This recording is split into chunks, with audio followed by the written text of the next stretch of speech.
All right, good morning, everybody. Good Erev Shabbos. Today, on the Jewish calendar, is the 20th of Sivan, Chof Sivan. And a lot of people don't know that hundreds of years ago, and even into the modern days, this day was observed as a fast day.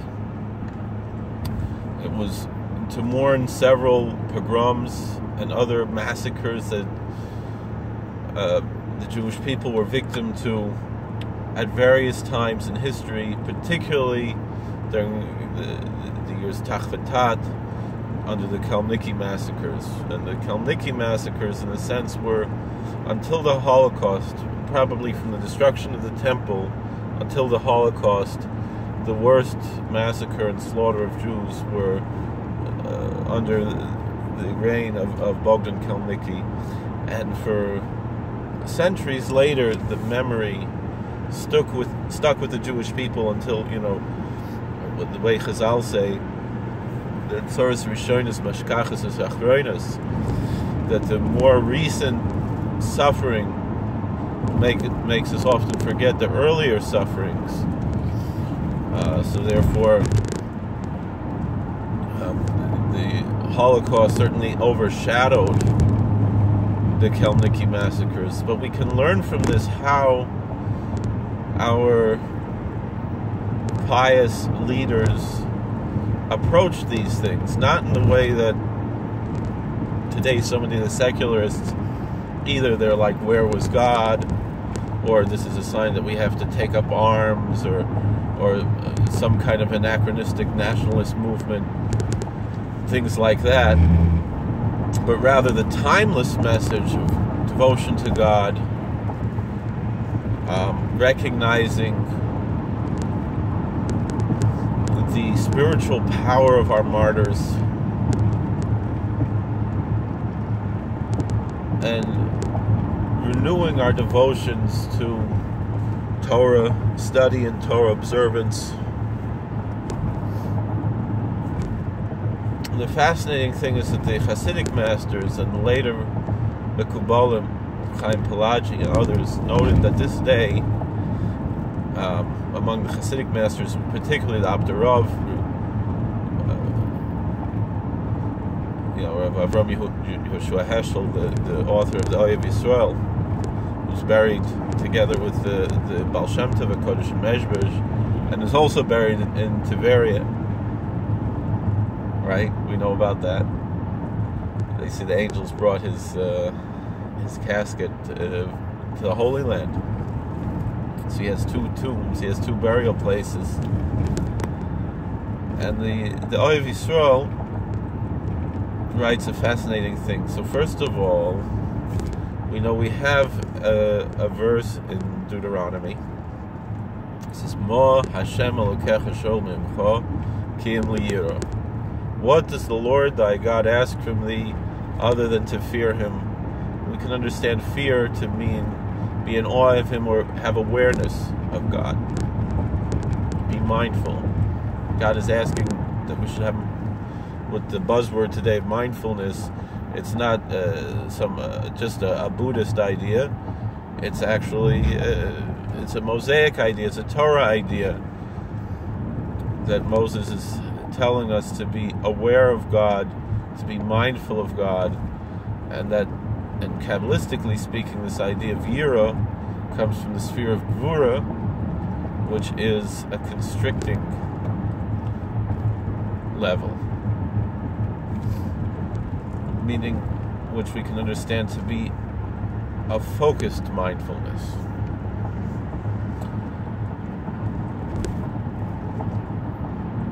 Now, in Judaism, we know that every letter is also a number. So this Ma, Mem, Hey, Mem is 40 and Hey is 5, so 45.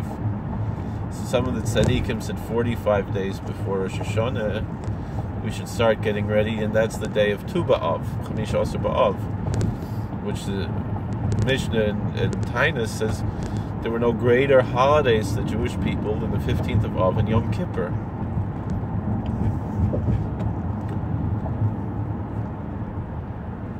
and some people link it to this, that it says Mo Hashem Elokecha Shol Mimcha. What does the Lord thy God ask from you? And that Mo is 45, so 45 days before Rosh Hashanah we should start getting ready. Not even wait for the Elul Rush, as some people say, but start getting ready, doing tshuva now. 45 days before, a few days after Tisha B'Av, we have Tu B'Av, which isn't really celebrated very much. Whereas many of these minor observances in the Hasidic world, a Rebbe will conduct a Tish. Most Rebbes are not conducting a Tish on Tu B'Av. It's an interesting thing, and there's reasons for that, although some do. I know Rabbi Meyer Morgenstern makes a Tish on Tu B'Av. But for the most part, most of the tzaddikim, or even they'll make on Tu B'Shvat and Chamish Asar B'Shvat, they're not going to make on Chamish Asar B'Av. But still, it's a day of reflection, and we don't say Tachnun and so forth. But we know also, the Gemara in Brachos tells us, Al Tikrei Mo Elameya. Don't read it as what does the Lord thy God ask from thee, but rather that if we add an aleph to the word ma, it becomes me'ah, which is the word 100. And from this, our sages say that King David saw a purpose in establishing that we should recite 100 blessings to God every day. And that could be the method by which we can gain this awareness and mindfulness of God and this focus on God through our devotion to God, our reminding ourselves of God through the recitation of brachas, 100 brachas a day. Which actually liturgically we're pretty close to that generally anyway. It's not like we're going out of our way really. But you eat and you drink and you say brachas before that. That will fill up the 100 in addition to whatever's in our liturgy. And there's a concern certain days. On Shabbos maybe there are less brachas. On Yom Kippur maybe there's less brachas. And how to? So on Shabbos you can have a few snacks, a few treats to make it to 100 brachas. And on Yom Kippur, although it's controversial, it would seem you could smell something to make a bracha, Bremen B'Samim, although some of the poskim say that should be an Inoi, that you shouldn't be smelling sweet-smelling things and making this bracha on Yom Kippur. Either way, there's various approaches. With that being said, from what we said before, that Ma means 45, and that 45 days before Rosh Hashanah we should start getting ready for Rosh Hashanah. But then Chazal say Al Tikrei Ma Lameya. Don't read it as Ma, but 45, but Meya 100. And so this day, Chof Sivan, is 100 days before Rosh Hashanah. And Reb Chaim Pelagi points out that just like we had the 7 weeks, 7 times 7 to rectify the midos from Pesach till Shavuos to the Yemei Sfira. So now we have these 100 days where we can rectify all 10 spheres in a certain sense. With the 50 days we rectified the 7 times 7, and then we had the next day, it was the 50th, 49 plus 1 is 50. And here we can rectify the 100 times 100. I'm sorry, the 10 times 10, which is 100, by making the rectifications that go from this day of Chof Sivan by starting until Rosh Hashanah. And the fascinating thing is that the Abder Rav says, however one conducts oneself on this day of Chof Sivan will reflect how their Yom Kippur will be. The fascinating thing is that even though most Sidurim don't print this and most people don't say it, the liturgical slichas that many communities adopted for Chav Sivan were longer than the regular slichas for a regular fast day because of the pain of this loss. And in addition to that, there was a very long version of the Kel Mole, of the memorial prayer, that was also printed in many Sidurim. And I think if you go on Sefaria.org or .com, whatever, I think it's .org, you can actually find this liturgy. And I have some Sidurim at home that have this liturgy in them. Samarov, I understand, he did fast on Chav Sivan, but he didn't recite the slichas. And teach his own. Some people will fast half the day, or give extra tzedakah today, particularly. This is a good day for giving tzedakah, especially if you're not able to fast. And in this way, we're really getting ready for Yom Kippur. And I would venture to say that because we recognize that God is L'mala min hazman, that God transcends time, transcends space. Not just that He fills all worlds and surrounds all worlds, but He transcends the very idea of space-time. That space-time, as it's understood in quantum physics, as being one continuum, space-time continuum, these, in our theological sense, are actually creation and not something that is that exists in and of itself, but that there was a first cause before the space-time continuum was created, which science recognizes, because they recognize that the space-time continuum is not eternal. That it had a beginning and it's assumed to eventually perhaps have an end. But our Creator God exists outside of the space-time continuum.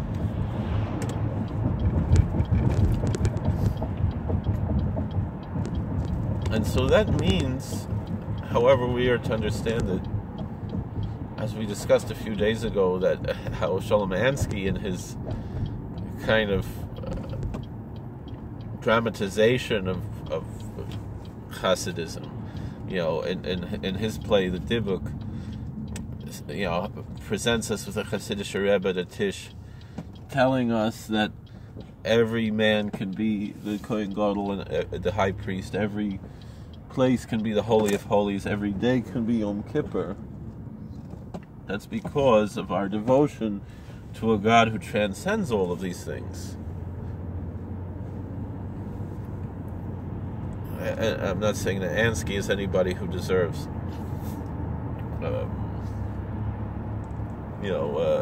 that respect. He's simply a secular playwright, but he was bringing out an essential Hasidic idea. And so on a day like this, Chav Sivan, that people don't really know about, and although, at one time in history, we should be aware, even if we're not saying this liturgy, that there was such a thing that Jews were reciting a long additional slichas liturgy, additional penitential prayers,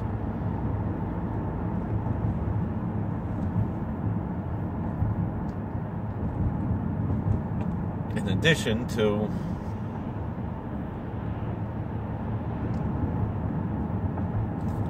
what we have.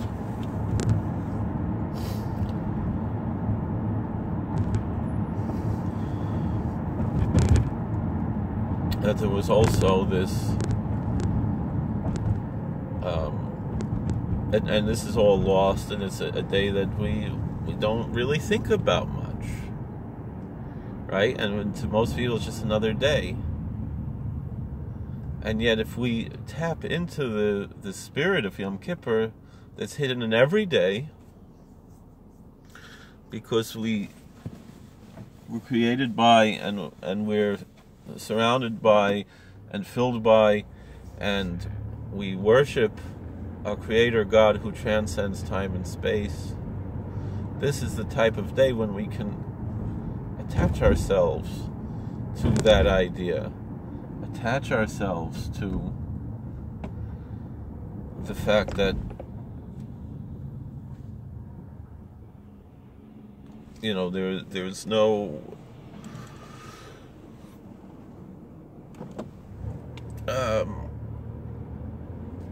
there is no difference. You know, this day has the power of Yom Kippur within it, hidden within this day.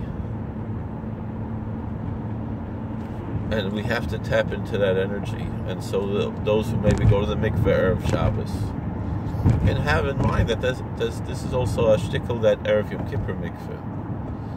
Maybe, you know, you want to sing a little bit of Avinu Malkeinu or something that remind you of this energy of Yom Kippur, and get ready, because it's 100 days for Rosh Hashanah, and we have to get ready. And we see with this how the whole year is connected, because from this day, Chav Sivan, we can make a connection that goes through the 3 weeks, you know, through Tu B'Av, because there's a direct connection to Tu B'Av, and then through all of Elul, Shana, Yom Kippur, you know, the Seres Yemei Tshuva, Yom Kippur, Sukkot, you know, Shana Rabbah, Shmini Atzeres, and then Tzaddikim say that really the end of the whole Rosh Hashanah Yom Kippur season is Zos Chanukah, the last day of Chanukah, and so there's a string of the year that starts on this day, Chav Sivan, that goes all the way till Zos Chanukah, and then shortly after Zos Chanukah we have Shovavim, and again Shovavim can bring us all the way through the other side of the year that starts with Shovavim and goes through. Shovavim includes this season of, you know, Asar B'Tevis and Tu B'Shvat, and brings us, you know, then through to Purim and Pesach and Shavuos. And so and we're only, so there's only that brief time between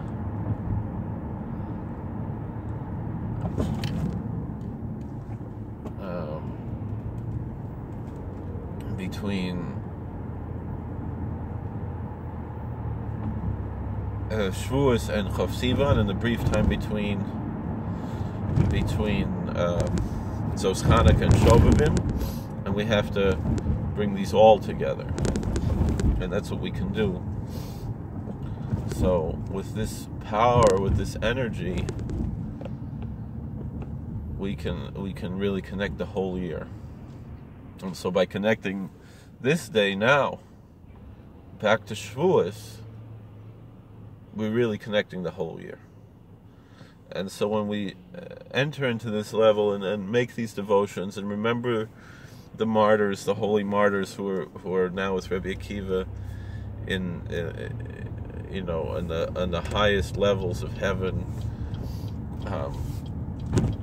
and recognizing that this is how our sages recognize these days. And so instead of the empty, politicized, concepts of days like Yom HaShoah that the Zionists made, this is the way we should remember our martyrs. And perhaps on this day we should remember the martyrs of the Holocaust as well, instead of, the insult to Chodesh Nisan and everything that goes on that's liturgically highly problematic in the way that the Zionists made their Yom HaShoah, and the way that they picked that day because of armed resistance and so forth, and things that are antithetical to us being people who recognize that we're in exile, and that exile is a existential and a metaphysical condition.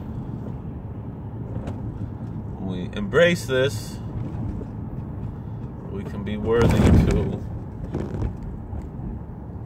turning everything around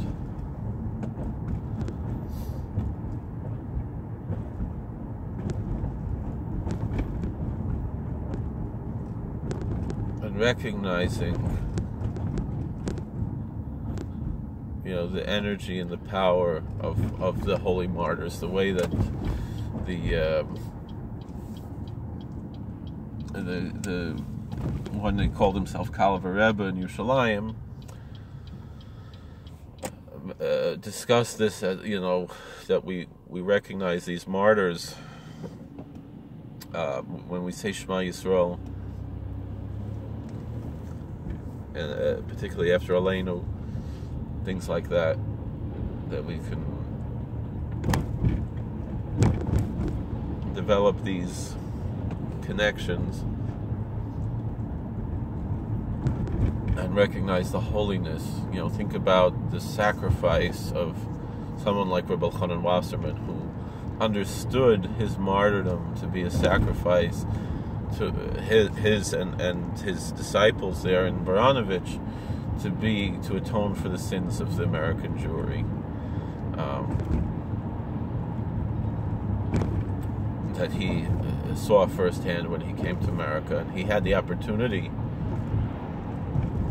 to stay here, and my Rav remembers as a child seeing Rebbe Elchanan in his home in Chicago, and he says he can still see before his face Rebbe Elchanan Wasserman.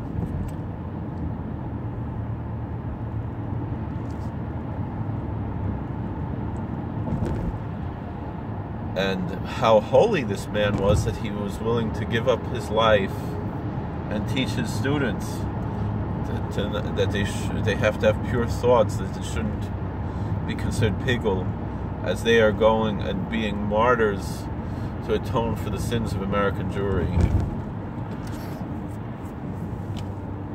That in this way we should live like how the Mechaber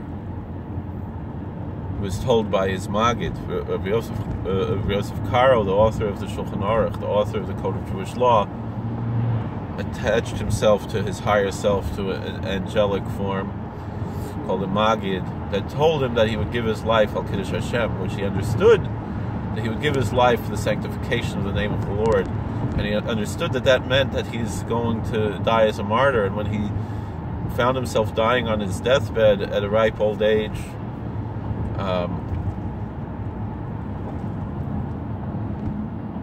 what he asked the Magid, he asked this angel, I thought you said I was going to give my life al Kiddush Hashem.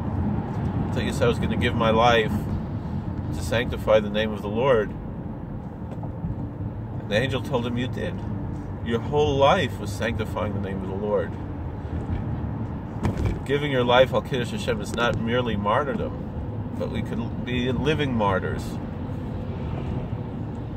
And so by living this day as living martyrs,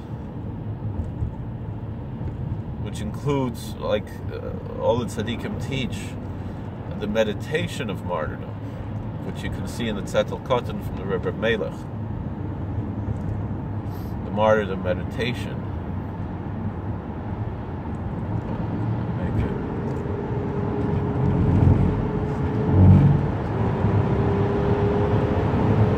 By this way, we can be worthy to attach to what this day is all about, and to live al Kiddush Hashem. And we should be worthy thereby to a very holy Yom Kippur season, and to Gemar Chasima Tova. A good Gebench to you. Please like, share, and subscribe, comment. We'll see you later.